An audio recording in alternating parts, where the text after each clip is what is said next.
Razstava, kot je razstava danes tukaj z nami na InnoRenewju, Bivanje z lesom, je ena tistih, ki lahko izredno pomembno prispeva k razumevanju družbe, zakaj pa izbrati les kot naš material, v katerega se ovijamo v našem stavbnem fondu.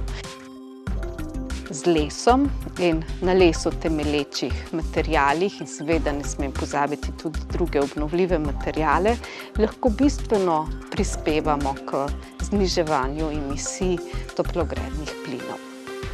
Razstava je izredno pomembna pri teh aktivnostih, saj ni samo, da znanstveniki ali pa gospodarstvo, ki proizvaja lesene hiše, komunicira javnosti. Pri razstavi se vključi tudi kreativni sektor.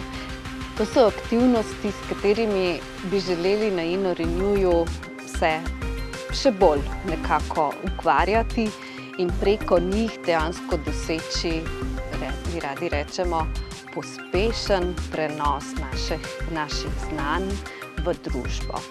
In verjamem, da z nadaljevanjem uspešnega sodelovanja tako vas, kot tistim, ki so omogočili razstavo, se pravi financerjem, kot tistim, ki so dejansko zgradili vse objekte, ki jih tukaj razstavljamo, da bomo uspeli premakniti svet na boljšo stran. Predvsem pa, kaj bi želela izpostaviti, nekako povabiti vse, je, da Slovenija in ta njena majhnost je nekaj, kar moramo se zavedati, da je lahko tudi naša največja priložnost, saj to povezovanje ne bi smelo biti težko in lahko svetu pokažemo, kako smo lahko primer dobre prakse, da z lesom kreiramo bivalna okolja, da se z lesom obdamo in da drugim državam v Evropi in svetu pokažemo, da lahko omogočimo vsem zdravo bivalno okolje.